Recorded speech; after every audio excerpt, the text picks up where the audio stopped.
Hi, I'm Brian Wagner from Wagner's Rose Nursery, and we're just going to talk a little bit about watering. This is a 2-year-old bare-rooted rose bush, and these roots are fairly long. So what you'd normally get when you receive your plant would be a rose bush where the roots are chopped quite a bit harder than this. But I want to point something out to you.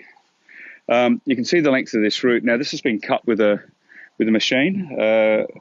With an undercutter, what we call an undercutter, which severs the roots when we're pulling them up. Now, that root system there would most probably be at least another 30, 40 centimetres longer. This one here could be anything up to, say, a couple of metres in length. So I'm just pointing out to you that the root system just doesn't finish here. It's quite extensive, and that's where we're going to get back into talking about how we water. So what you'd receive from us would be quite often something that would be cut back like this. And what I keep telling everyone is that what you're receiving is a rose bush that has we've most probably removed 70, 80% of the root system. So keep in mind that this could actually be a metre to maybe even up to 2 metres in length. And also when you receive your plant as a bare-rooted rose bush, you're going to get a bush that's usually about 30 to 40 centimetres in length. People want to see something with size. But what we've got right here at this very moment is quite an imbalance. We've got much less root system on this plant as opposed to what we've got on top when it was actually in the ground.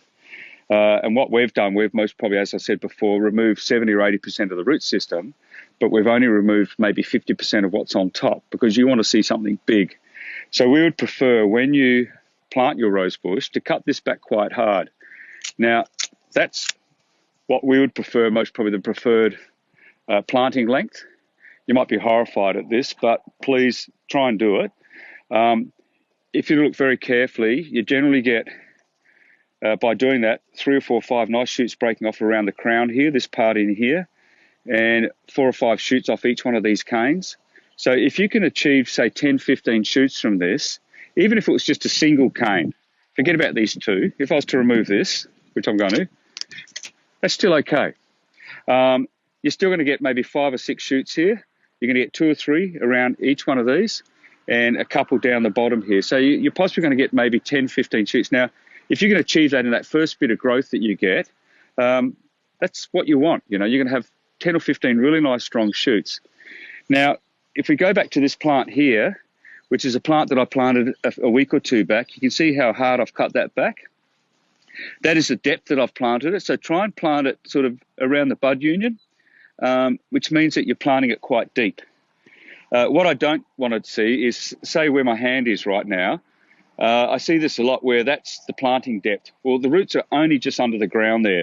By planting it up to here, just below bud union, you've got the root system much deeper in the ground and it's a lot more stable.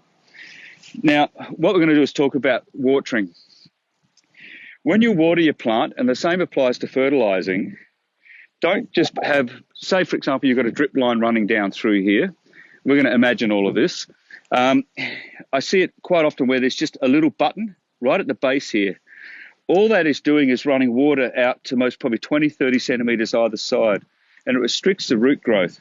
So if you want to have an extensive root system, you need to run parallel lines of drippers running through here and maybe have them 3 or 4 wide. So you're actually watering an area that's 1 metre or 2 metres out. And when you do water, water for quite a length of time, almost to the point of flooding. So give it a really good, deep watering. I'd prefer you to water less often, but when you do water, water really well. And that might be leaving the drippers on for maybe 1, 2, 3, 4, 5 hours. But just check, because that will obviously depend on the pressure of how your tap is open and how much water's coming through your drippers.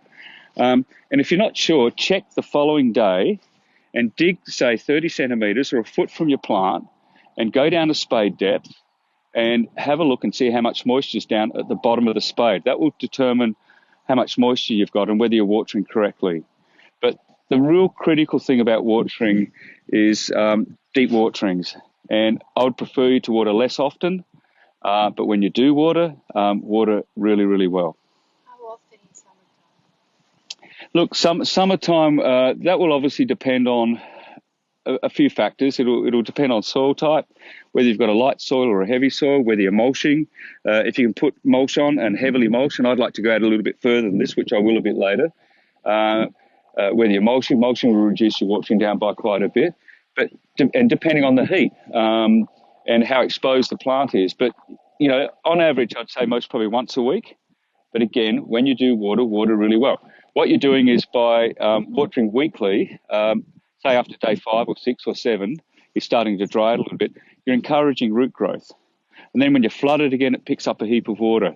And away it goes again. The plant's really fresh and it's taking up a lot of moisture. We've got some photos that maybe we'll try and show you a little bit later of a day that I picked last year that was a 46-degree day that we had here. Now, we watered 2 days before the heat. We knew it was coming. And you don't do it on the day. It's too late, but you do it prior. And I photographed that day from very early in the morning till evening and right at the peak of the heat when it was quite strong and windy. And this is all young growth. They were 2-year-old plants, but young 2-year-old plants. And it was all this season's growth. And the foliage is beautiful. So you don't have to have burning on extreme heat if you water correctly. So we flooded that area pretty much 2 days before that heat event, and the plants were fine. And look, if you're going to water, I'd preferably water it first thing in the morning. We overhead everything, which is what you hear is incorrect. It's not the right move, but we water in the morning. That gives you plenty of time for the foliage to dry out. Where does most of our moisture come from? It comes from up above. So I don't have a real problem watering overhead. In some cases, you may be limited with water that you've got, or the water is too hard, or it's quite saline. So, maybe you have to go to drippers, but we overhead everything, and we don't have a problem with our water quality. This is my old dog, Mossy. Yeah, look, established plants still the same. You've obviously, when you first put a young plant in, you've got to make sure that they don't dry out and they've got to be watered properly. And you give them very good waterings in that first month or two till they establish their roots. But look, older plants, pretty much the same. As I keep saying, you can have the best of everything, but if you don't water properly, you're not going to get quality growth.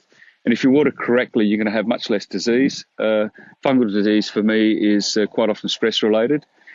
So again, stress-related can be lack of water. The plant's stressed out. It'll get more disease. So whether it's young or old, good, big, deep waterings. But especially when they're young, you've got to be really careful. You've got to make sure that they do not dry out because they won't recover and they can dry out. And if they do, they'll die. So my dog wants a pat. Okay, thank you.